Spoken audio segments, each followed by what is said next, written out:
Caloroga Shark Media.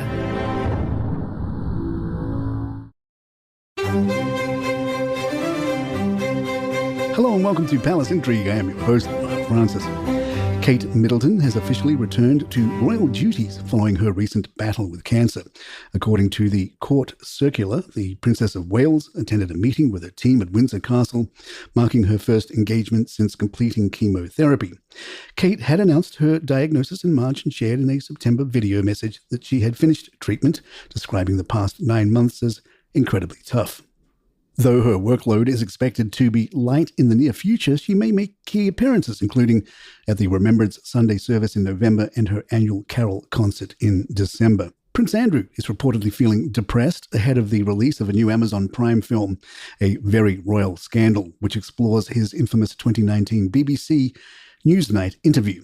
The 3-part series, premiering today, features Michael Sheen as Andrew and Ruth Wilson as journalist Emily Maitlis. The film is a dramatization of the interview where Andrew, attempting to defend himself against allegations of sexual assault by Virginia Giuffre, infamously claimed he was at a Pizza Express party and unable to sweat due to a medical condition. A friend of Andrew told the Daily Beast that both the Duke of York and his family are anxious about the film's release. They emphasized that Andrew still denies the accusations and maintains he has no recollection of ever meeting Giuffre, despite having settled the case out of court. His daughters, Beatrice and Eugenie, are reportedly trying to distance themselves from the public scrutiny, while his ex-wife Sarah Ferguson and the children remain concerned about the film's impact. Some former Buckingham Palace staff, however, reportedly relish the portrayal of Andrew as rude and petulant, with one source saying they're filled with schadenfreude at how this series seemingly nails his unsavory behavior.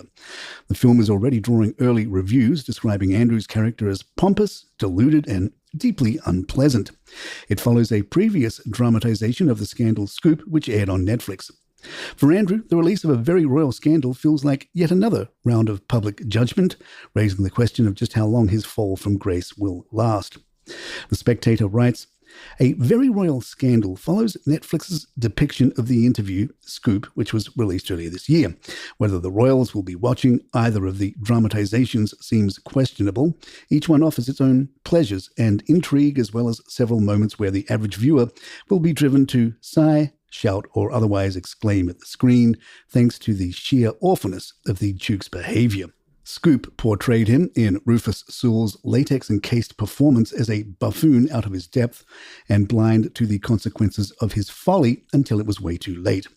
A Very Royal Scandal takes a more considered approach, daring to hint that Andrew was actively bad rather than just a privileged imbecile who was easily led astray by those around him. It's notable, incidentally, that the BBC, who produced the other 2 dramas in the Scandal series, did not go anywhere near this particular hot potato.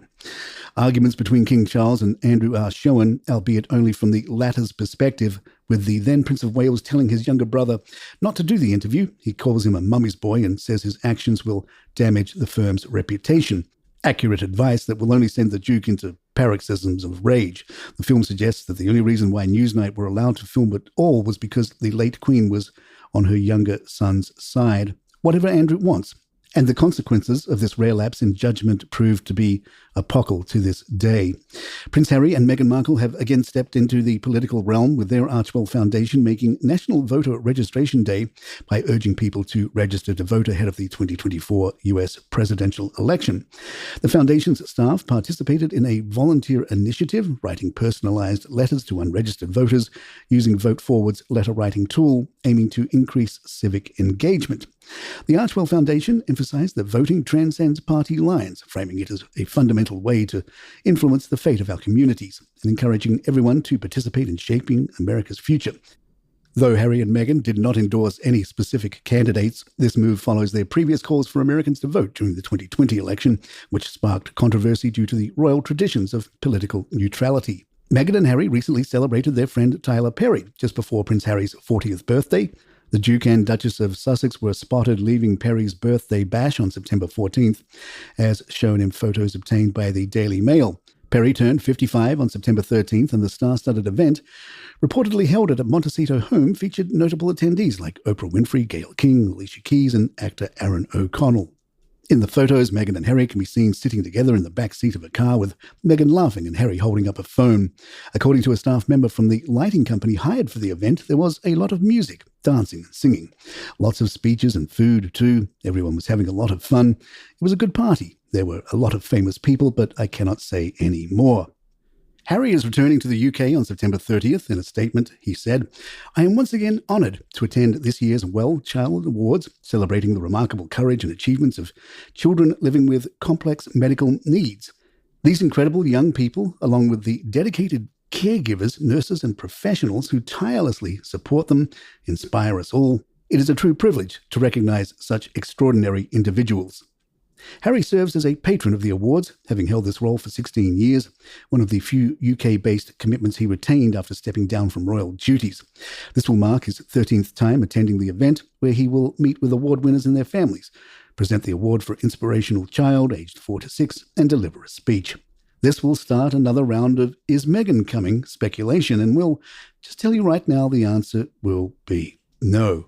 Palace Intrigue will be right back.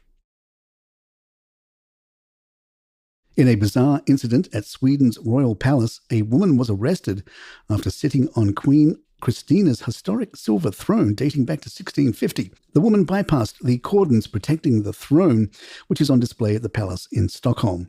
Guards witnessed the event and quickly called the police, leading to her arrest on suspicion of vandalism and violating Sweden's Protection Act.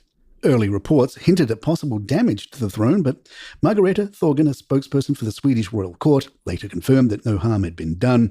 Thorgan expressed relief, calling the throne a very fine piece of cultural heritage. The throne, crafted by Bavarian artisan Abraham Drentwet, was commissioned for the coronation of Queen Christina, who became monarch at just 7 years old. Made of wood and covered in silver, the throne features symbolic depictions of justice and wisdom, flanked by 2 angels.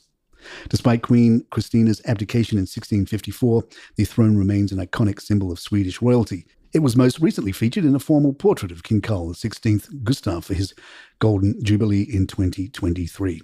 And there you have it. If you'd like to email us, our address is thepalaceintrigue@gmail.com. Please follow us on Spotify, Apple, or the app of your choice, and write us a review. Hit those stars if you're enjoying the show. I'm Mark Francis. My thanks to John McDermott. This is Palace Intrigue, and good times.